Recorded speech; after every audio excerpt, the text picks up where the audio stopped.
بسم الله الرحمن الرحيم الحمد لله رب العالمين والصلاة والسلام على رسول الله صلى الله عليه وسلم. أيها الإخوة والأخوات أحييكم بتحية الإسلام وهي تحية أهل الدار السلام. السلام عليكم ورحمة الله وبركاته.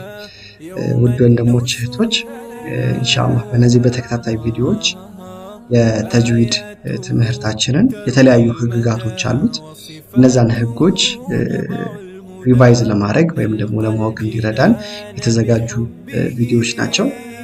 የመጀመሪያው የምንመለከተው ከዚህ በፊት መግቢያው ላይ ብዙ ነገር ጠቅሰናል ስለ ተጅዊድ ትምህርት አጠቃላይ ያሉትን ነገሮች። ዛሬ ወደ ህጎች ነው የምንገባው።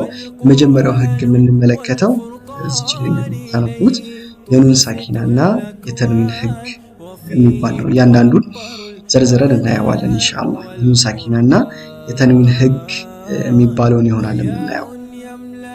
በመጀመሪያ ወደ ህጎቹ ከመግባታችን በፊት ኑን ሳኪና ማለት ምን ማለት ነው፣ ተንዊንስ ማለት ምን ማለት ነው የሚለውን እንመልከት።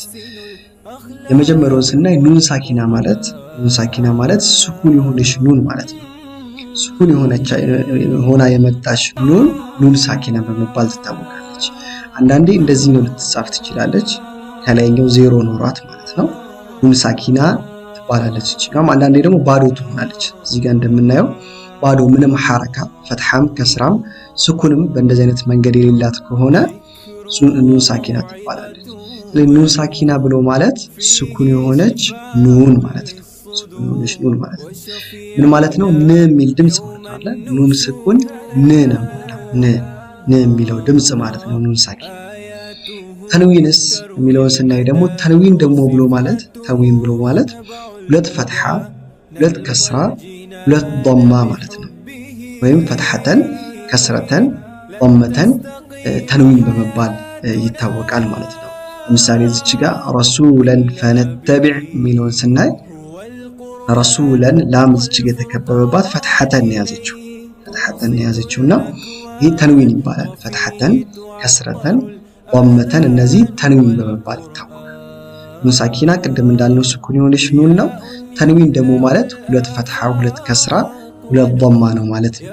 ስለዚህ እንዳጠቃላይ ህጉ ምንድነው የሚያጠናው? ከላይ ርዕሳችን ምንድነው የሚለው? የኑን ሳኪናና የተንዊን ህግ ነው የሚለው። ምን ማለት ነው? ከኑን ሳኪናና ከተንዊን በኋላ ፊደላት ሲመጡ የአረብኛ 28 ፊደላት አሉ። እንዴት ነው የሚነበቡት የሚለውን የምናየው። ከዛ በፊት ወደ ህጉ አሁንም ከመግባታችን በፊት ለምን አንድ አይነት ህግ ኖራቸው? ኑን ሳኪናና ተንዊን ለምን አንድ አይነት ህግ ኖራቸው የሚለውን ስናይ ቀደም ኑን ሳኪና ማለት ን የምትል ድምጽ ናት አይደል? ኑን ስኩን ን። ተንዊንም መጨረሻቸው ለምሳሌ እዚህ ላይ ያለው ረሱለን ን ናት አይደል? ለመጨረሻው ረሱለን ን ናት። ይህ ህግ ደግሞ የሚያጠናው ምንድነው? ከኑን ሳኪናና ከተንዊን በኋላ 28ቱ የአረብኛ ፊደላት በሚመጡ ሰዓት እንዴት ይነበባል የሚለውን ስለሆነ የሁለቱም ድምጽ መጨረሻቸው ምንድነው? ን የሚል ስለሆነ ተመሳሳይ ህግ ሊኖራቸው የቻለው በዚህ ምክንያት ነው ማለት ነው ኢንሻአላህ። ስለዚህ እንቀጥል፣ ህጎቹን እንያቸው። የኑን ሳኪናና የተንዊን ህግ አራት ናቸው አጠቃላይ ህጎቹ። የመጀመሪያው ኢዝሃር ነው፣ ሁለተኛው ኢድጋም ነው፣ ሶስተኛው ኢቅላብ ነው፣ አራተኛው ደግሞ ኢኽፋእ ነው። እነዚህ አራቱ የኑን ሳኪናና የተንዊን ህግ በመባል ይታወቃሉ ማለት ነው። 28ቱ የአረብኛ ፊደላት እነዚህ ውስጥ እናገኛቸዋለን። የተወሰኑትን ኢዝሃር ላይ፣ የተወሰኑት ኢድጋም፣ የተወሰኑት ኢቅላብ፣ የተወሰኑት ኢኽፋእ ላይ ማግኘት እንችላለን ማለት ነው። የነዚህን ዝርዝር እያንዳንዱ ኢንሻአላህ በሚቀጥለው ለማየት እንሞክራለን። ዛሬ የተመለከትነው ኑን ሳኪናና ተንዊን ህግ የሚለውን ነው።